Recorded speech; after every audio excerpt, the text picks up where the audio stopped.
Hello children, welcome back to your channel Study with Poonam Ma'am. Class 7 Chapter 12 Algebraic Expressions और exercise है आपका 12.1. इस video में करेंगे सॉल्व हम क्वेश्चन नंबर 5. क्वेश्चन 5 है बेटा, classify into monomials, binomials and trinomials. ठीक है, मोनोमियल्स और बाइनोमियल्स, ट्राइनोमियल्स आपको बताने हैं. जो आपको इसमें इक्वेशंस दी हैं वो किस में आती हैं. आप देखिए, एल्जेब्रिक एक्सप्रेशंस में हम जानते हैं जिसमें वन टर्म होती है वो क्या कहलाता है? It is called monomial. ठीक है, जिनमें वन टर्म होती है वो मोनोमियल कहलाता है. इनकी डेफिनेशंस मैंने पहले वीडियो में अपलोड कर रखी हैं, आप उनको देख लीजिएगा. ठीक है, मोनोमियल मीन्स, इसमें मैं हल्का सा लिख देती हूँ कि क्या होता है. मोनोमियल जिसमें होती है ओनली वन टर्म. ठीक है, जैसे आपका दिया हो Y square, X square, Z, इस तरह की चीज़ें दी हुई हों वो, या फिर 100, मतलब कुछ भी न्यूमेरिकल हो, वो हो जाते हैं आपके मोनोमियल. नेक्स्ट होता है बाइनोमियल. अब देखिए, बाइनोमियल्स. बाइनोमियल्स में क्या होता है? Two terms containing two terms, जिसमें टू टर्म्स कंटेन किया हुआ हो. containing two terms, जैसे X square plus Y square, 100 plus X square, या एक्स माइनस वाई, इस तरह की जो टू टर्म्स होती हैं कंटेन कर रहा है कोई भी इक्वेशन, वो क्या कहलाता है? बाइनोमियल कहलाता है. अब आता है आपका ट्राइनोमियल. ट्राइनो से आप खुद ही समझ गए होंगे, ट्राइनो मीन्स 3. ट्राइनोमियल्स. ट्राइनोमियल्स में होता है कोई भी इक्वेशन कंटेन कर रही है अगर 3 टर्म्स, कंटेनिंग 3 टर्म्स. ठीक है, अगर कोई भी इक्वेशन 3 टर्म्स को कंटेन करती है तो वो ट्राइनोमियल्स कहलाते हैं. अब आपने जनरली समझ लिया है. अब हम क्या करते हैं? सॉल्व करते हैं. अच्छा, फर्स्ट इक्वेशन है हमारे पास 4y माइनस 7z. अब आप बताइए ये क्या है? मोनोमियल यानी कि only one term? No. Binomial containing two terms? Yes. देखिए, वन टर्म, टू टर्म. इसके पहले क्वेश्चंस हमने पहले वीडियो में भी देखे हैं. हमने एक्सप्रेशंस, टर्म और बहुत सारी चीज़ें उसमें सीखी हैं, उससे भी आप जान गए होंगे. तो ये क्या आ रहा है? बाइनोमियल, यानी इसमें टू टर्म्स हैं, इसीलिए बाइनोमियल. अब नेक्स्ट है आपका पार्ट 2 पार्ट क्या है? Y square. अब इसमें देखिए, क्या ये मोनोमियल है? Monomial means only one term. Yes, ये तो मोनोमियल है क्योंकि इसमें ओनली वन टर्म ही है. तो हम यहाँ लिख सकते हैं मोनोमियल. क्लियर? थर्ड पार्ट है x plus Y minus X Y. अब देखिए, क्या ये मोनोमियल है यानी only one term? No. Binomial containing two terms? No. It is trinomial. It contains 3 terms, है ना, 1 2 3. ये 3 टर्म्स कंटेन कर रही है, इसीलिए ये क्या हो गया? ट्राइनोमियल. क्लियर? Now fourth 100. अब देखिए, इसमें ओनली वन टर्म है, तो ये क्या हो गई हमारी? मोनोमियल, है ना. अब हमने बहुत अच्छे से रिवाइज कर लिया है, तो इसीलिए हम फटाफट सॉल्व कर पा रहे हैं. Now fifth part. फिफ्थ है AB minus A minus B, यानी कि 1 2 3 टर्म्स है. It contains 3 terms. The equation contains 3 terms, तो ये क्या हो गया? ट्राइनोमियल.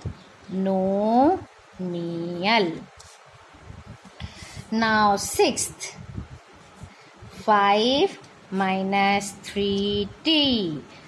दिस इक्वेशन कंटेन्स 1 2 यानी 2 terms. It means it is binomial. Okay. Now seventh क्या है? 4p square Q minus 4pq square. यानी काउंट करिए कितने टर्म्स हैं? 1 2. It means it is binomial. ठीक है. 5 6 7 8. एट्थ क्या है? 7mn. यानी only one term. It is monomial. है ना? क्लियर? चलिए इसके बाद है नाइन्थ क्या है? z square minus 3z plus 8. यानी इस इक्वेशन में कितनी टर्म्स हैं? 1 2 एंड 3. और 3 टर्म्स के लिए हम क्या कहते हैं? ट्राइनोमियल. ठीक है. नाउ 10th पार्ट क्या है? a square plus b square. अब देखिए इस इक्वेशन में कितनी टर्म्स हैं? 1 2. 2 टर्म्स के लिए क्या है? Binomial. Now part 11th z square plus z. अब इस इक्वेशन में टर्म काउंट करते हैं 1 2 यानी कि 2 होने से बाइनोमियल. क्लियर? अब 11th के बाद अभी 12th भी है. ये लास्ट है इसका. क्वेश्चन नंबर 5 का last part. 1 plus x square. इसमें कितने टर्म्स हैं? देखिए 1 2 3 यानी 3 टर्म्स हैं. ये क्या हो गया?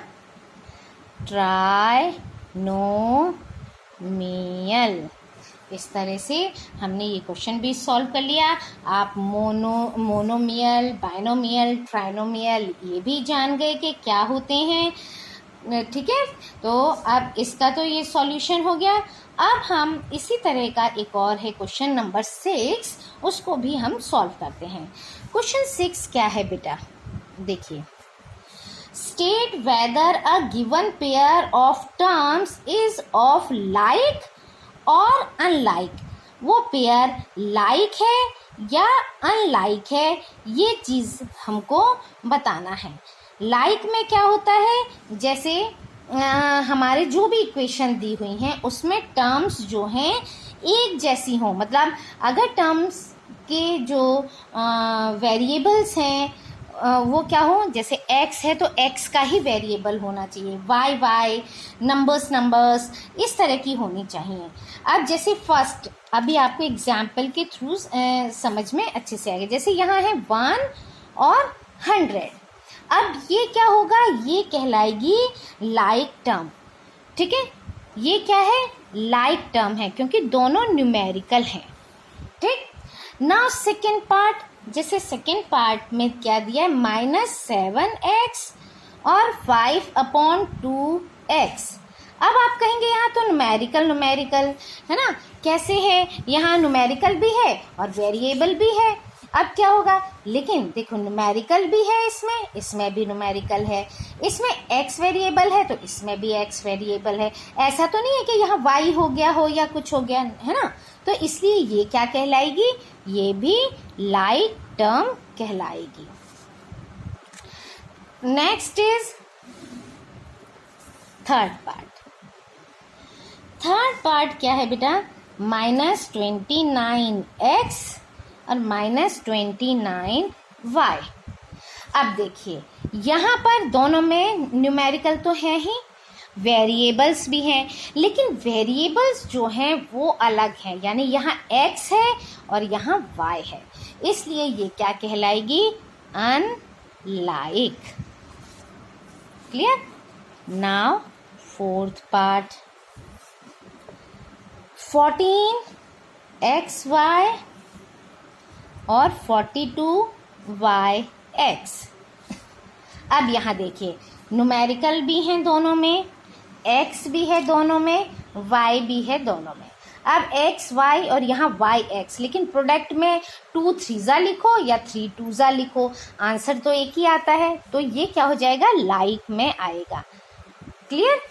x y y x, ये भी लाइक टर्म हो गया.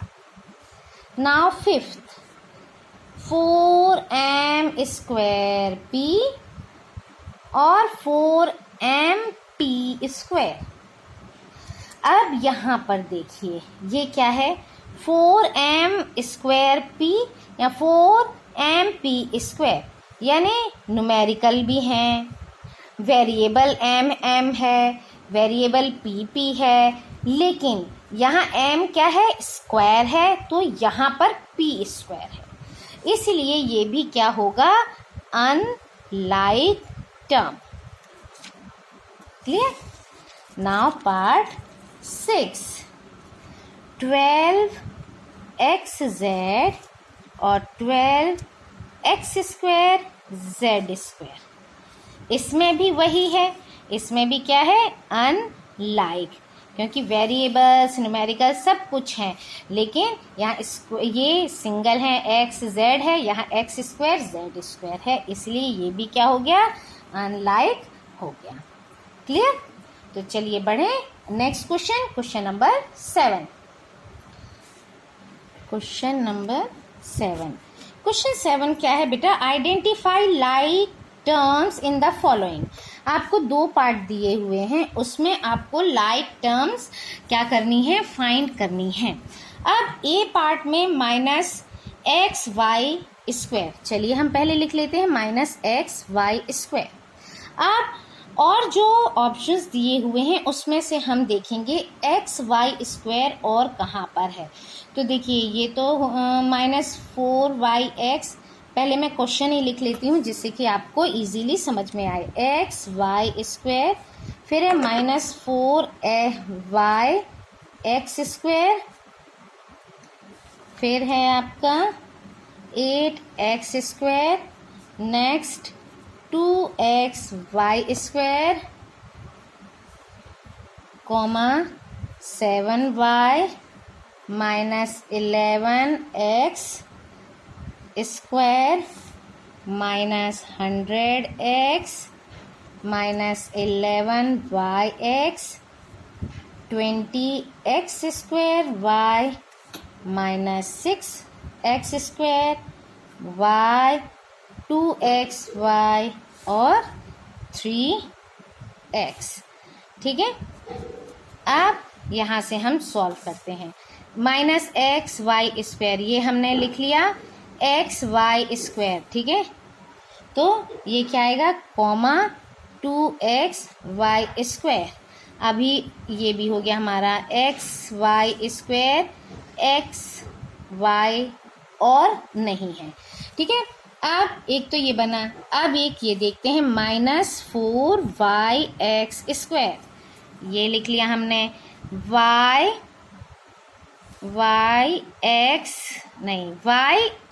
स्क्वायर ये भी है, यानी 20x स्क्वायर y लिखो चाहे yx स्क्वायर, तो इसको भी क्रॉस कर देते हैं. yx स्क्वायर ये भी है एक, तो ये क्या हो गया, -6x, अरे नहीं ये अलग अलग है बेटा, ये अलग अलग हैं, 6x स्क्वायर अलग है अब और नहीं है. ठीक है, अब 8x स्क्वायर, नेक्स्ट है 8x स्क्वायर, ये कट किया, x स्क्वायर यानी -11x स्क्वायर, और x स्क्वायर कहाँ है, ये रहा -6x स्क्वायर, और x स्क्वायर नहीं है. चलिए अब हमारे पास बचता है 7y. ठीक है, हमारे पास क्या है, 7y, इसको क्रॉस करते हैं, 7y और 7y ओनली y, ये रहा y बस इतना ही। अब क्या है, -100x है। नेक्स्ट हमारा इधर लिख लेते हैं ना, -100x, और क्या है, x की वैल्यू 3x। ठीक है, चलिए अब हो गया, ये कितने हो गए, 1 2 3 4 5। अब है 11yx। ठीक है, ये लिखिए नंबर 6, -11yx। फिर ये भी है 2xy। क्लियर। अब हमारे पास क्या चीज़ बचता है, अब सब हो गया कैंसिल। अच्छा, ये कैंसिल हमने किया नहीं।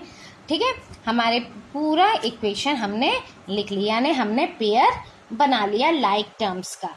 अब है पार्ट बी देखते हैं अब हम। क्लियर। पार्ट बी में क्या है, क्वेश्चन देखते हैं। 10pq, इसी तरह इसको भी सॉल्व करना है। 7p 8q minus p square q square minus 7q p minus 100q minus 23 12q square p square minus 5p square 41 2405p 78qp 13p square q, फिर है qp स्क्वायर और 701p स्क्वायर। चलिए अब इसको भी बनाते हैं। फर्स्ट है ना सॉल्यूशन, पहले हम 10pq देखते हैं। 10pq pq ये भी है। ठीक है, तो ये क्या हुआ, -7qp, तो इसको भी क्रॉस करो। pqp ये रहा 78qp। नाउ सेकेंड, ये क्या है, 7p। चलिए 7p और देखते हैं p ये रहा 2405p। क्लियर। अब और नहीं है। अब है 8q नंबर 3 8q, फिर -100q फिर q नहीं है। चलिए अब है part fourth, -p square q square. ठीक है, p स्क्वायर q स्क्वायर, ये रहा p square q square 12q square p square, अभी और q स्क्वायर और नहीं है। ठीक है, बस यही दो है। नेक्स्ट 4 के बाद है फिफ्थ, देखते हैं क्या है फिफ्थ। अब बचा हमारा 23, -23 और 41 और नहीं। Number 6 -5p square 5p square, अब ओनली p स्क्वायर, ये रहा 701p स्क्वायर। अच्छा, 6 के बाद 7th क्या बन रहा है हमारा, 700p स्क्वायर, इसको कट करो। अब है हमारे पास 13p square q, 13p square qp square एक ये। क्लियर। तो इस तरह से ये एक्सरसाइज हमारी कंप्लीट हुई। So thank you, like share and subscribe my channel.